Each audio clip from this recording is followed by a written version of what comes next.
All units, stand by. Like, something happened and someone's scheming somebody, and I'm just confused. Oh, welcome back, Mint Meltdown listeners. Mint Meltdown. So today's episode is going to be completely unscripted. Unscripted. Which you're probably shocked that we're so scripted. Yeah. You would be amazed at how well prepared we are for each and every episode. Wow. Our interns usually put notes for us. Our interns, yeah. And then our producer usually tells us in the ear what to say, what to do. Right. At the camera. Right. Actually, yeah. The chef is actually making me a sandwich in between takes, so that, and I have yellow M&Ms as part of my contract, so that I can only get that. So yeah, but not today. Not today. We gave them all the day off, and we're going to go completely unscripted, and we're going to get to know a little bit about Juanzie, and then a little bit of. Oh yeah, I'm excited. Oh, that's what we're doing. You're interviewing me. I'm interviewing you. I said earlier, "Hey Juanzie, I have a great idea. I want to interview you," and you said, "I have an idea. I'm going to interview you." But I think.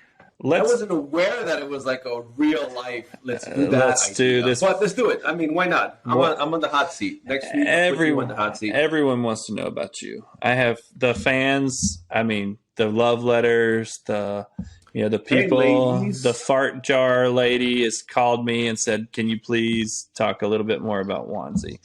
I think it's because I'm Latino. They believe the Latino spice, hot sauce. Ladies and gentlemen, not even gentlemen, because today's world, you never know. No. Who's after me? And that's, yeah, it's not just today's world. It's always there. Just we're more comfortable talking about it now. Right. So I'm going to break it down before any questions about me and my romance. And here you go. If you're looking at us on YouTube, there's a ring. And coincidentally, I have one too. But let's be clear, nice. We're not married to each other. Well, Lenny is a handsome guy. I'm not going to take that away from him. I will say this, though. Every morning, I do wake up to your voice. So. Oh, wow. And that's the truth. Oh, my God. So we're part of a really awesome project where we're helping a project launch. And we have 7 o'clock in the mornings, Monday through Sunday, 7 days a week at 7 a.m., 2-hour prep calls. Yep. And it's fun because we're in love with the project. We're in love with the developers, the leaders, and what they're creating. So waking up at 6 in the morning, getting ready, cup of coffee, calling Letty. Hey, Letty, come on and get ready. You're leading today. You're driving this meeting. Right. So you've already been up for an hour when you called me, and I'm still in bed. I'm like, all right. Letty's like, hey, good morning. Why are you calling? Why? All right, so I want to know, let me think of all the questions the fans submitted, and I want to ask you some of the big ones. So, number one, and probably the most important one, because of who we are, we're Mint Meltdown, and why we're here, is what are you most concerned about?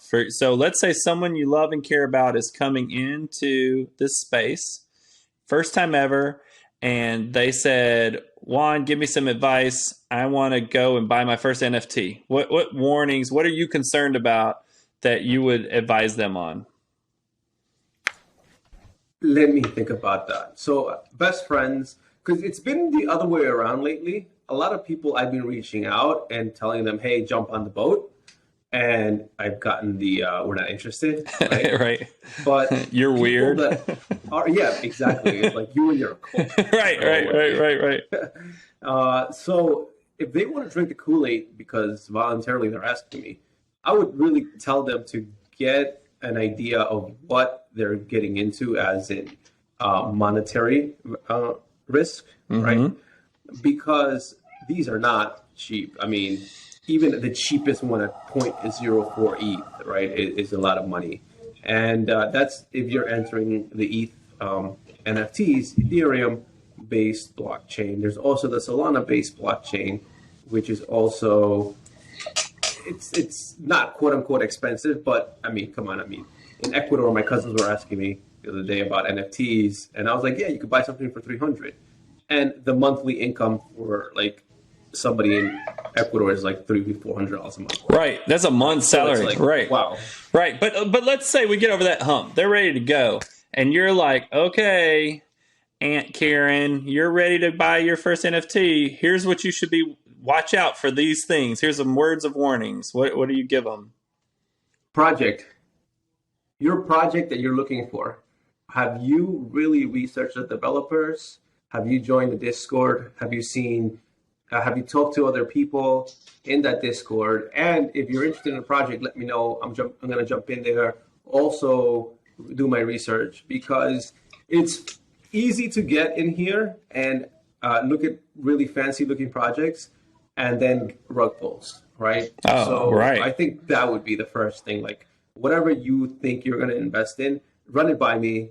I'll jump in. I'll let you know if it makes sense, because besides just being on the lookout for rug pulls, you're going to be on the lookout on what is this project going to do for you in the future, right? Yeah. Is there going to be utility? Who's behind the project, right? So I'll give you guys, and this is a little plug for one of my favorite projects, which I didn't like at the beginning, Side Ducks. Side Ducks. I was like, yeah, I'll buy them. It seems like the first cool project. Let's do this. I bought a Side Duck, and then I was like, okay, what's happening? What's the next thing, right? I was disappointed, and I was like, I guess I'll just hold it in my bag. But now they started staking, which is amazing because they've already given me back money, right? So from the staking, which is awesome. Now I'm excited. I'm like, oh, man, it was a good idea. Right. I got my money back. Right. Plus, I'm earning more money every day. I'm earning like $7 or $8 every day. I wake up and I can just put that in my wallet. So that's what 7 times 5 is $35 a week. Math. You're looking at some cash, right? Right. So Auntie Karen says, I want to do this. You say, listen, Auntie, I'm going to go ahead and take a look for you. And I'm going to make sure that the project is at least has a roadmap. It can still be a rug, but at least they bothered to draw out the roadmap, or they stole somebody else's. Number 2, you're looking for what else? So the return, the utility, the right? utility. What are you getting out of it? You're not just buying a JPEG online, right? I would tell them what are you supporting and what's coming back to you, because a lot of this NFT is as a buyer, you also get to win. Yeah. So I think I had mentioned to some people the Nas NFT, right? Yep. He's giving 50% of his royalties from streaming audio back to his fans, back to the people that purchased. How's that doing? Have you checked in on that one lately? No, but last time I checked was the $50, which was the cheapest or most affordable NFT, was selling for almost $1,100 the next day. Baby. Right? So I remember going on the website, looking at it and going, I'm not going to mint this. Maybe it's not a good idea. Yeah. And then going back the next day and going, I'm an idiot. I should have done that. Yeah. Damn it. So those are the things you got to look out for, right? Like, what's the utility? I would definitely suggest, if they have extra cash, go ahead and go into projects with, I would say, stars or celebrities attached to it, because those celebrities have a brand and they're not going to do a rug pull. I mean, that's my belief. Maybe they will. Yeah. But it's my belief that they already have a big community. So one of the biggest things about any project is making sure they have a community. So these Johnny Depp, everybody knows him, millions of movies. Everybody knows that he's him. done. Right. And millions of fans. So he already has a community. So if he's selling 11,000 NFTs and he's got a couple million fans, there's going to be definitely some utility for you to at least flip it and make some money in the second market. If you're able to mint that. It's funny when you think of it. Like, if you want to translate what we do into the real world, the traditional world, it's a cross between being like an art collector or a collector of anything, and being a business investor. And so I want to ask you, this is another Juanzie question. How many motherfuckers came to your door and said, give me $400. Let's keep it small. Give me $400, Juan, and invest in my business, and I will make sure that it is worth your money. And that you say, you know what? That's a great idea. Here you go. Wait, are we talking about like Jehovah's Witnesses that promised me to go to heaven? Yep. Are we talking about like multi-level marketing, network marketing, business, all that people stuff. think, hey, this is. So I'm curious person. So in my line of curiosity, I will take a look at, and I will, for example, I've done a couple of multi-level marketing or network marketing ventures, mainly because of the curiosity, and they promise you the world. And once you're in the inside, it's just like the business sense of it, or the business model, is not really what's kind of promoted from the outside as they're marketing to you. So I've been there, done that, so I know what to look out for, which is great. So that's what I share with my friends and family. Like, someone was telling me, hey, come to this network marketing meeting. You got to learn about this. And I was like, I actually did that 5 years ago, and this is why I don't like it, and it's not for me. But if it's for you, go for it. Some people are successful, some people are not. It's just not for me to be recruiting people over and over. Right, because that's the deal. That's the scheme, right? You have to get a whole bunch of people on the project with you. So forget that. I'm just talking about, your buddy says, hey, bro, I'm creating this business to sell records. I need $500 from you and 1,000 of your friends. Will you give me the $500? And I'll give you, a receipt. Like, first of all, if I had 500 friends that would give me $1,000, I would feel really influential. No, but I guess my point is, doesn't it feel like NFTs are just sexier? Like, it's cooler. Like, to buy an NFT, it's the same risk as if anyone else on the street was asking you to give them money for their company. And we jump on them. We see them coming across the screen, and we're just jumping on them. And in real, if that person knocked on your door, the real person behind that project, and said, hey, here's my plan, what do you think? I don't know how many people would go for it. I think they'd be like, I don't know about that. Like, you have a bunch of people doing like pitches, like Shark Tank. Right. Hey guys, this is what we're doing. Right. How many times are we giving them money? Right. And these people seem like more accessible because they're only asking for $1,000 as opposed to like a couple of million from the sharks in order to create their business. Yeah, you're right about angel investors. That's a good point. But, so it's like buying a lottery ticket, like, or going to a casino. Like, all right, I'm willing to give this certain amount of money for the opportunity of a return.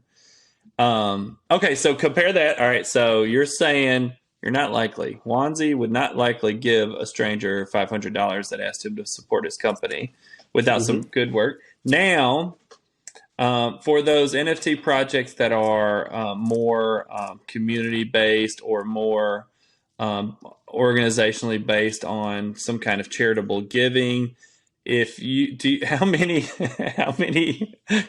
people save the whales, save the whatever, climate change, all that stuff. And, they're standing on the side of the street with that clipboard. The one person has a clipboard, the other person walks up to you and like, do you have 5 minutes? Do you care about children and their safety or whatever? Wait, on that note, have you seen Keenan and Kel's video of Save the Children? No. So this guy comes out of the mall, and I think it's I forgot who. It's not Keenan and Kel. It's the guy that did the Angry Obama. What's his name? Oh yeah, I know. I do know who you're talking about. What is their names? I know who you're talking about. Right. So them. So they did a video of it's like, hey, save the children, as like someone's coming out of the mall. He's like, come on, $1 would save the children. Oh, and he literally takes the kid out of the van. And then the van pulls up because he saved more children, and like they let the kid out.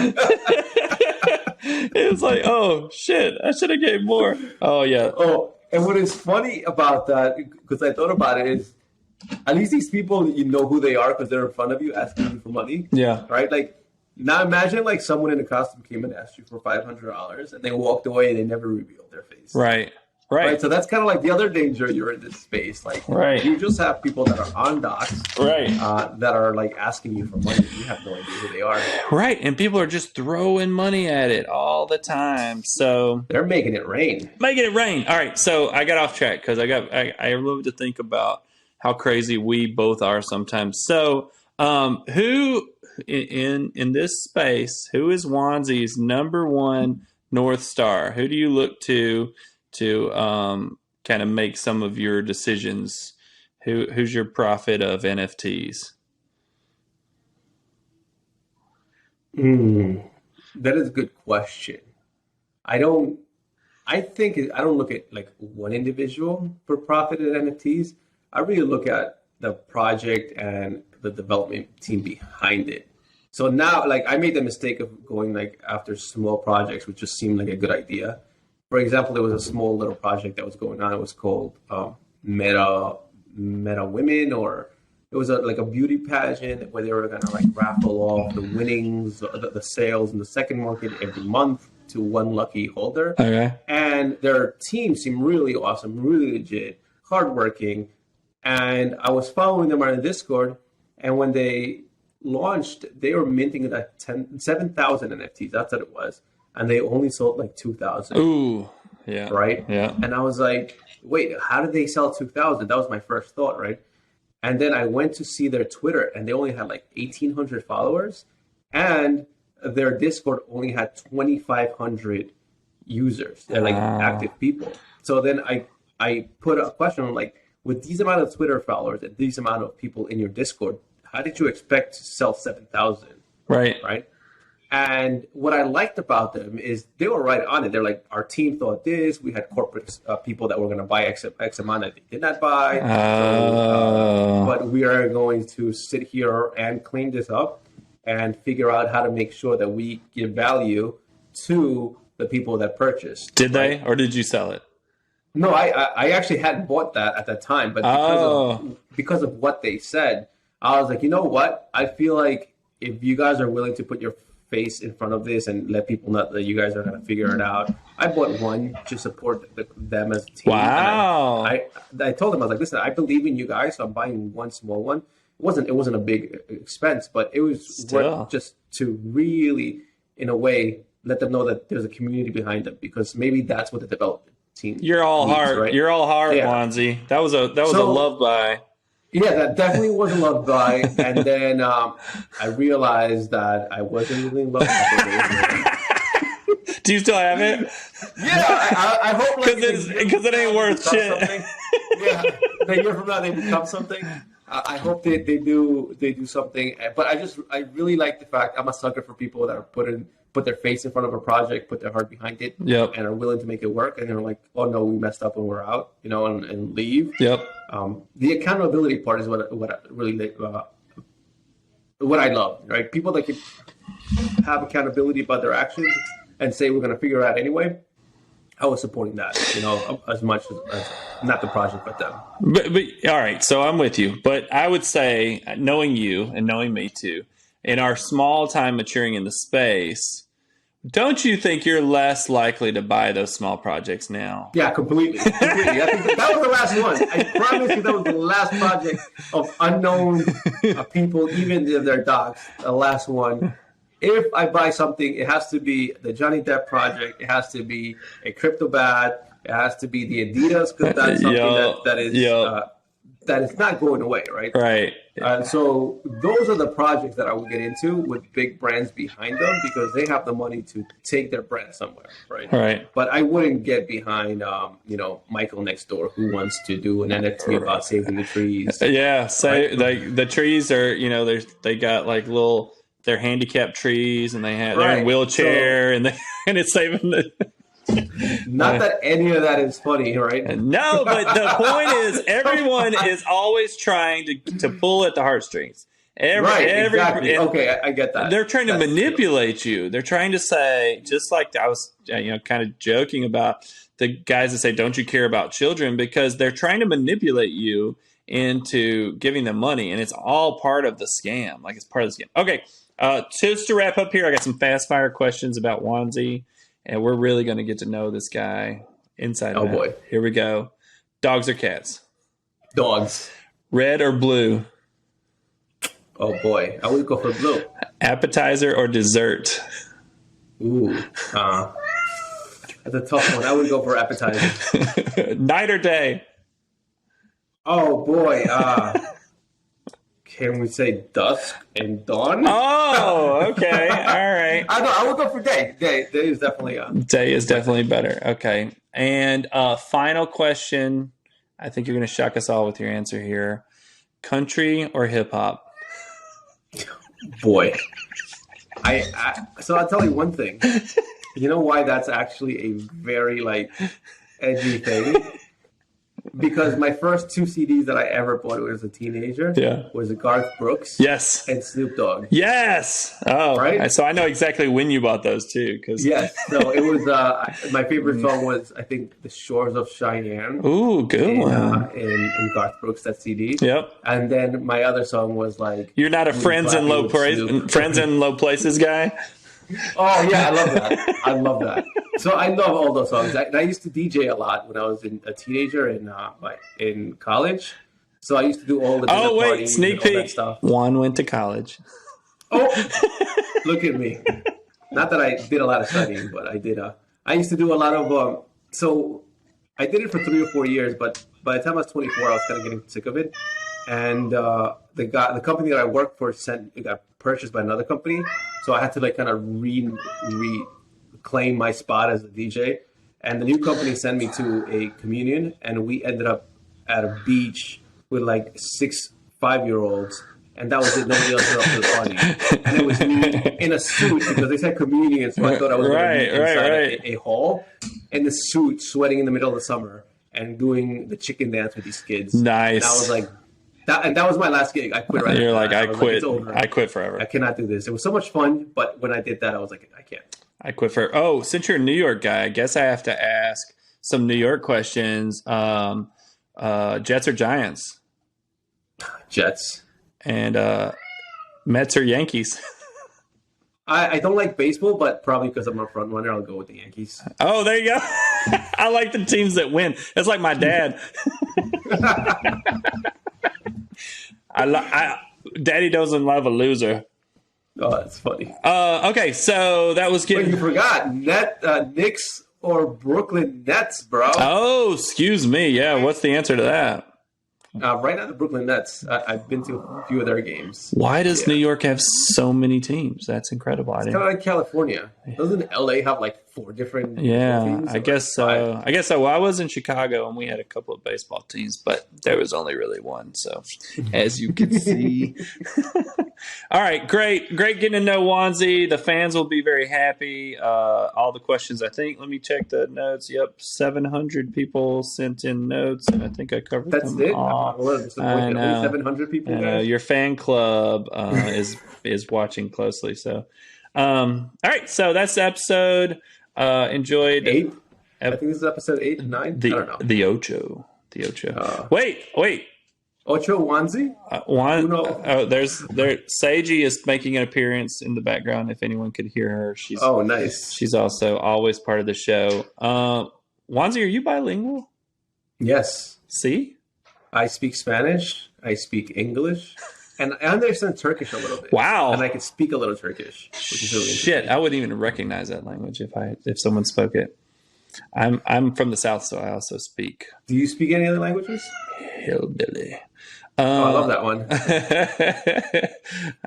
Not well. I speak passing Spanish, but I love all food, if that counts. Oh, nice. That's actually where the heart is. That is where the heart is. Yep. Okay, so wrapping up this episode of Mint Meltdown, and just a preview. Let's preview really quickly some of the exciting stuff we have coming up. We're going to have the hacker back. The hacker wants to come in, keep us up to date.